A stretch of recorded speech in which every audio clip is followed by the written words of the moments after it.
Pertanyaan paling klasik, paling malas, tapi selalu diagung-agungkan oleh kaum ateis dunia ketika menantang orang beragama adalah satu kalimat ini. Kalau memang Tuhan itu nyata, coba tunjukin ke saya sekarang, dia ada di mana, wujud fisiknya kayak gimana, dan pakai alat sains apa kita bisa mengukur keberadaannya. Mereka merasa pertanyaan itu adalah puncak dari sikap kritis dan ilmiah. Padahal, kalau kita mau jujur dan jeli, argumen seperti itu sebetulnya adalah sebuah kenaifan yang luar biasa, sekaligus sebuah kecacatan logika yang sangat mendasar dalam dunia sains murni. Bro, Rizek Nizar di sini dan selamat datang kembali di Santra 22. Khusus untuk video kali ini, kita simpan dulu semua kitab teologi. Kita tidak akan memakai dogma agama di awal, karena saya tahu percuma saja kalian kaum materialis kan sejak awal memang tidak mempercayainya. Jadi hari ini kita akan bermain di kandang kalian sendiri. Kita akan menggunakan aturan main yang paling kalian dewakan. Sains murni, fisika teoretis, hukum termodinamika, dan logika matematika.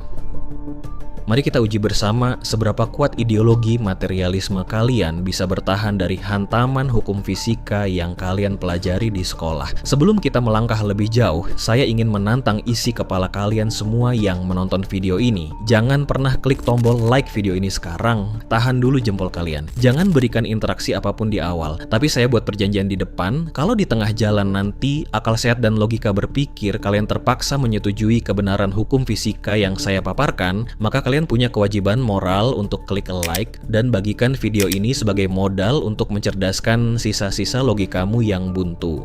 Siapkan mental dan fokus kalian. Karena di bagian ketiga nanti, di akhir video ini, saya akan memberteli secara tuntas melalui pendekatan sains modern. Mengapa pertanyaan di mana Tuhan? Itu adalah sebuah kesalahan fatal dalam struktur bahasa ilmiah. Kita akan membuktikan secara matematis dan fisika, kenapa kebenaran sejati tentang Sang Pencipta justru menunjukkan bahwa dia memang tidak berada di mana-mana dan tidak ada di kapan-kapan. Kalian bingung? Bagus. Mari kita mulai mengurai benang kusut ini dari benturan logika pertama kita.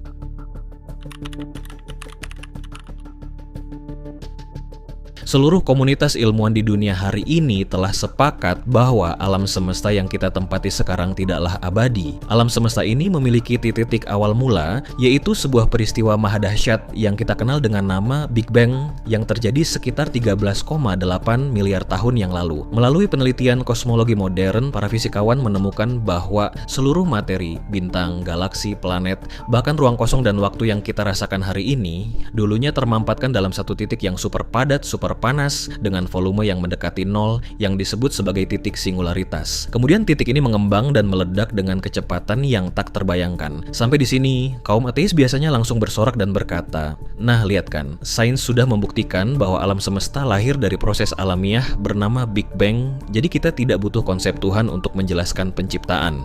Tunggu dulu. Jangan buru-buru mengambil kesimpulan yang dangkal. Justru di titik inilah kaum materialis sedang terjebak di dalam delusi ilmiah mereka sendiri. Mari kita bedah paradoks terbesar yang paling coba mereka hindari. Dari mana asal seluruh energi ledakan tersebut?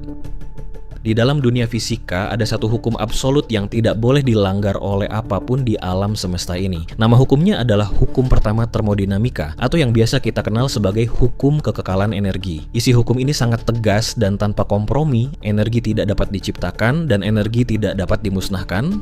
Energi hanya bisa berubah dari satu bentuk ke bentuk yang lain. Hukum ini berlaku universal mulai dari mesin kendaraan di bumi, pergerakan planet, hingga pembakaran bintang di ujung galaksi. Nah, sekarang silakan gunakan kapasitas logika sehat kalian secara maksimal. Sebelum peristiwa Big Bang terjadi, dimensi ruang itu belum ada dan dimensi waktu juga belum berjalan. Kondisinya adalah ketiadaan mutlak dari matriks alam semesta fisik. Jika ruang dan waktu saja belum diciptakan, lalu bagaimana caranya energi kinetik, energi termal, dan energi gravitasi yang sedemikian dahsyat yang kekuatannya sanggup membentuk miliaran galaksi hari ini bisa tiba-tiba muncul secara instan dari ketiadaan dan meledakkan dirinya sendiri?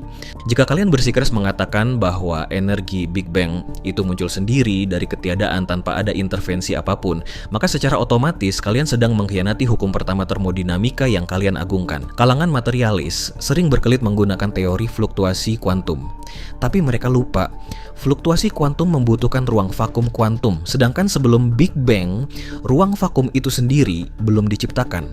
Benda mati tidak bisa melahirkan dirinya sendiri dari ketiadaan. Secara hukum kausalitas sains yang murni, sebuah akibat yang masif pasti membutuhkan sebab yang jauh lebih masif. Karena alam semesta fisik ini mulai ada, maka secara mutlak wajib hukumnya ada sebuah pemicu eksternal yang memicu ledakan tersebut. Dan berdasarkan logika sains, pemicu eksternal itu haruslah sesuatu yang berada di luar sistem alam semesta, tidak terikat oleh hukum termodinamika, dan memiliki cadangan energi yang tidak terbatas. Ironisnya, di saat para ilmuwan abad ke-20 baru pusing tujuh keliling menggunakan teleskop canggih untuk memetakan bagaimana alam semesta ini bermula dari satu titik padat yang kemudian memisah, Al-Quran sudah menyentil dan menantang kesombongan logika manusia sejak 1400 tahun yang lalu. Di dalam surah Al-Anbiya ayat 30, Allah secara spesifik menembak langsung cara berpikir orang-orang yang ingkar melalui firman-Nya, dan apakah orang-orang kafir tidak mengetahui bahwa langit dan bumi itu keduanya dahulu menyatu, kemudian kami pisahkan antara keduanya. Perhatikan diksi mukjizat ilmiah ini. Al-Quran menggunakan kata taratkan, yang berarti sesuatu yang padu, homogen, dan melekat erat secara total, yang merupakan gambaran sempurna dari titik singularitas. Dan kemudian menggunakan kata fataknahuma yang berarti kami belah, kami pisahkan dengan sebuah daya paksa yang sangat besar yang merepresentasikan ledakan Big Bang itu sendiri. Hukum fisika dan akal teoretis manusia modern baru bisa mentok dan menemukan jawaban ini di abad ke-20 setelah melalui ribuan kali eksperimen. Tapi sebuah buku yang sering dituduh oleh kaum skeptis sebagai kitab kuno dari gurun pasir ternyata sudah menyodorkan argumen pembuka ini jauh sebelum teknologi teleskop pertama di bumi diciptakan. Sains kalian baru saja sampai di gerbang kebenaran, sementara Al-Quran sudah menunggu di dalam sejak belasan abad yang lalu.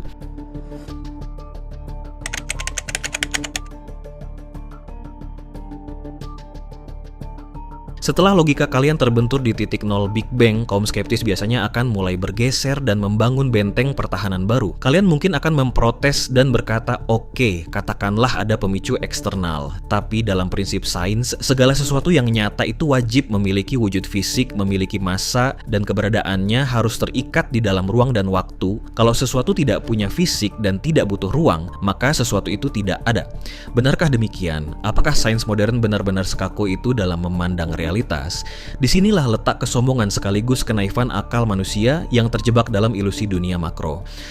Hari ini saya akan mengajak kalian meruntuhkan dogma materialisme itu dengan masuk ke dunia subatomik, dunia yang paling gila di dalam fisika teoretis, yaitu mekanika kuantum. Kita akan membedah sebuah fenomena nyata yang sudah teruji di berbagai laboratorium canggih dunia, bernama quantum entanglement atau keterikatan kuantum. Bayangkan ada dua buah partikel subatomik, kita sebut saja foton atau partikel cahaya, yang terlahir dari satu sumber yang sama sehingga mereka saling terikat secara kuantum. Setelah itu, pisahkan kedua partikel ini dengan jarak yang luar biasa jauh. Letakkan partikel A di bumi dan bawa partikel B ke ujung galaksi yang jaraknya miliaran tahun cahaya. Menurut logika fisika klasik dan akal sehat kita, kedua partikel ini sudah tidak punya hubungan apa-apa lagi karena jarak mereka terlampau jauh. Namun, apa yang terjadi di dalam eksperimen kuantum justru membuat para ilmuwan terbelalak. Ketika para peneliti mengubah arah putaran atau kondisi dari partikel A yang ada di bumi, di detik yang sama, pada milidetik yang sama, partikel B yang berada di ujung semesta langsung ikut berubah posisinya secara instan, tanpa ada jeda waktu delay, tanpa ada proses transmisi sinyal yang berjalan. Fenomena ini begitu gaib dan tidak masuk akal bagi fisika klasik, sampai-sampai fisikawan sejenius Albert Einstein pun dibuat pusing tujuh keliling dan menjulukinya sebagai spooky action at a distance atau aksi berhantu dari kejauhan. Mengapa Einstein menyebutnya berhantu? Karena fenomena ini secara terang-terangan melanggar batas kecepatan cahaya, menembus batas lokalitas, dan tidak memedulikan dimensi ruang waktu. Pertanyaannya, bagaimana mungkin dua materi fisik yang terpisah miliaran tahun cahaya bisa saling berkomunikasi secara instan tanpa membutuhkan waktu untuk mengirim sinyal? Bagi logika kita yang kaku dan terbatas, ini adalah hal yang mustahil. Tapi bagi foton, cahaya itu sendiri, ini adalah hal yang sangat organik dan biasa saja. Kenapa? Karena kalian harus paham satu fakta ilmiah ini. Bagi foton, dimensi ruang dan dimensi waktu itu sebetulnya tidak pernah ada. Mari kita buka lembaran teori relativitas khusus yang dirumuskan oleh Einstein. Di dalam teori tersebut ada sebuah konsekuensi matematis yang dinamakan length contraction atau penyusutan panjang sebuah ruang. Einstein menemukan bahwa ketika sebuah objek bergerak semakin cepat di alam semesta, maka dimensi ruang di depan depan objek tersebut akan mengalami penyusutan secara drastis dan waktu akan berjalan semakin lambat bagi objek tersebut. Mari kita urutkan secara logis agar akal pendek kalian bisa menangkapnya. Ketika kita bergerak dengan kecepatan manusia normal, ruang di sekitar kita terasa biasa saja. Namun, ketika kecepatan kita dinaikkan hingga menyentuh angka 90% dari kecepatan cahaya, ruang di depan kita mulai terkompresi. Jarak antar planet yang aslinya jutaan kilometer akan menyusut dan terasa sangat dekat. Naikkan lagi kecepatannya menjadi 99,999% kecepatan cahaya. Di titik ini, ruang di depan kita akan menjadi setipis kertas. Jarak antar galaksi yang aslinya membutuhkan waktu jutaan tahun cahaya untuk ditempuh, tiba-tiba menyusut drastis menjadi hanya beberapa kilometer saja. Ruang seolah-olah terlipat di hadapan kita. Lalu, apa yang terjadi jika kecepatan itu menyentuh angka 100% mutlak, alias kecepatan cahaya itu sendiri? Disinilah dunianya foton berada.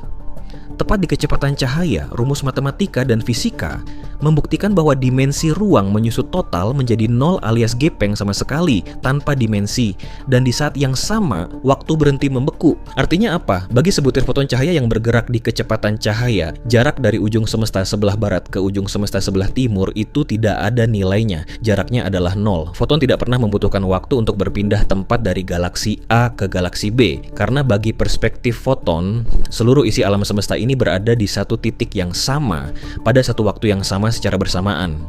Mereka berada di mana saja sekaligus tanpa perlu bergerak. Sekarang mari kita hantam kesombongan ideologi ateismu dengan logika sains ini. Pikirkan baik-baik menggunakan sisa-sisa akal sehat yang kalian miliki. Jika sebutir foton yang statusnya hanyalah sebuah partikel kecil ciptaan Tuhan bisa memiliki sifat yang menembus ruang dan waktu, bisa berada di mana saja secara instan, dan terbebas dari jerat dimensi alam semesta hanya karena satu alasan ilmiah, yaitu karena foton tidak memiliki massa diam, maka sekritik apa isi kepala kalian yang memaksa bahwa Allah, sang pencipta yang menciptakan foton tersebut, zat yang tidak memiliki fisik material dan tidak memiliki massa, harus tunduk dan terperangkap di dalam dimensi ruang dan waktu? Kalau ciptanya saja bisa lepas dari jerat ruang dan waktu, maka secara logika ilmiah, sang pencipta sudah pasti mutlak berada di luar matriks dimensi itu semua. Jangan gunakan standar tubuh fisikmu yang lemah dan bermassa untuk mengukur eksistensi sang pencipta.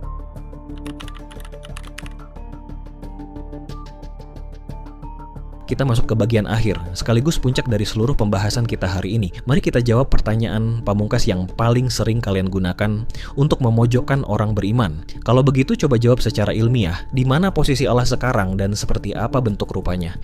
Di dalam teologi Islam, ada sebuah batasan epistemologis yang sangat tegas dan jelas, di mana kita dilarang keras untuk memikirkan atau membayangkan bagaimana zat Allah.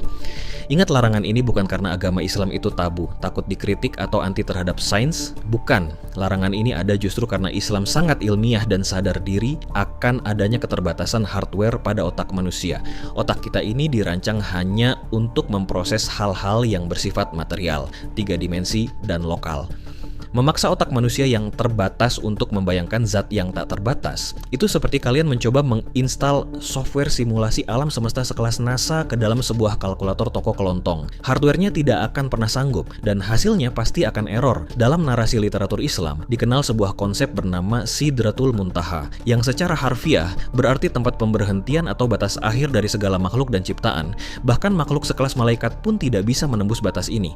Jika kita terjemahkan konsep spiritual ini ke dalam bahasa fisika teoretis modern, Sidratul Muntaha adalah analogi sempurna dari cosmic horizon, atau ujung terluar dari seluruh batas matriks dimensi ruang dan waktu alam semesta fisik. Di luar batas itu, alam semesta fisik sudah tidak ada lagi. Dan disinilah sains dan teologi bertemu secara mutlak. Allah berada di luar seluruh sistem matriks tersebut. Nah, sekarang mari kita preteli isi kepala kaum ateis skeptis yang sering berteriak menuntut pembuktian empiris dengan bertanya, di mana Allah? Pertanyaan ini, kalau kita tinjau dari kacamata sains murni dan matematika, adalah sebuah pertanyaan yang super bodoh, naif, dan mengalami cacat logika yang sangat parah. Kenapa saya sebut bodoh? Karena secara linguistik dan ilmiah, kata di mana itu adalah instrumen untuk menanyakan koordinat titik di dalam sebuah dimensi ruang yang biasa kita sebut koordinat X, Y, dan Z. Sementara kata kapan adalah instrumen untuk menanyakan koordinat di dalam dimensi waktu atau dimensi T. Padahal, seperti yang sudah kita bahas di bagian pertama tadi, dimensi ruang X hierarki Z dan dimensi waktu T itu statusnya adalah makhluk, alias sesuatu yang baru diciptakan dan baru mulai ada sejak peristiwa Big Bang terjadi. Sebelum Big Bang, ruang dan waktu itu tidak ada. Sekarang gunakan sisa-sisa logika kalian. Bagaimana mungkin kalian menggunakan instrumen koordinat ruang dan waktu untuk menanyakan keberadaan zat yang menciptakan ruang dan waktu itu sendiri, menanyakan di mana posisi Allah sebelum alam semesta ada? Itu sama cacat logikanya dengan bertanya, apa rasa dari warna hijau? Atau berapa kilogram berat dari rasa rindu? Pertanyaannya tidak valid secara metodologi ilmiah karena salah alamat dimensi. Maka dari itu, melalui teori sains dan hukum fisika yang matang ini, kita bisa menarik satu kesimpulan metafisika yang sangat matematis dan mutlak. Allah memang tidak ada di mana-mana dan Allah tidak ada di kapan-kapan. Jangan kaget dan jangan salah paham dulu dengan kalimat ini. Allah tidak ada di mana-mana karena Allah bukanlah sebuah benda material yang membutuhkan wadah berupa ruang untuk tinggal. Tempat tinggal adalah ciptaannya dan sang pencipta tidak pernah butuh pada ciptaannya. Dia tidak terikat oleh konsep di mana dan tidak tersentuh oleh konsep kapan. Dia berada di luar jerat dimensi itu semua. Lalu bagaimana dengan pertanyaan terakhir kalian mengenai wujud atau bentuk fisik Allah? Jawabannya juga sama logisnya. Bentuk Allah itu tidak bagaimana-bagaimana. Mengapa? Karena konsep bentuk atau geometri hanya bisa lahir di dalam sains jika sebuah objek memiliki komponen volume, memiliki batas panjang, lebar, tinggi, serta memiliki struktur massa di dalam ruang fisik. Karena Allah berada di luar ruang dan waktu, dan Allah sama sekali tidak memiliki materi fisik ataupun massa diam seperti makhluk, maka secara otomatis seluruh hukum geometri dan konsep bentuk yang dipahami oleh otak manusia menjadi gugur secara total. Menuntut Allah harus memiliki bentuk seperti makhluk adalah puncak dari kesempitan berpikir kalian yang gagal memahami esensi dari kata pencipta. Jadi buat kalian semua yang dari awal video tadi menolak untuk klik tombol like karena merasa memiliki logika yang jauh lebih superior daripada orang beragama, sekarang silakan tepati janji moral kalian di depan tadi. Klik tombol like dan bagikan video ini ke kelompok debat kalian. Karena jauh di dalam lubuk hati dan akal sehat kalian yang paling dalam, kalian tahu bahwa ideologi materialisme kalian baru saja skakmat dan kalian tidak akan pernah bisa membantah kebenaran ilmiah ini. Kalian boleh unlike kalau kalian berhasil membuat saya mengakui Tuhan tidak ada. Tuhan tidak ada di mana-mana bukan berarti Tuhan tidak ada. Rizyak Nizar di sini, sampai jumpa lagi di pembahasan berkelas berikutnya hanya di Santra 22.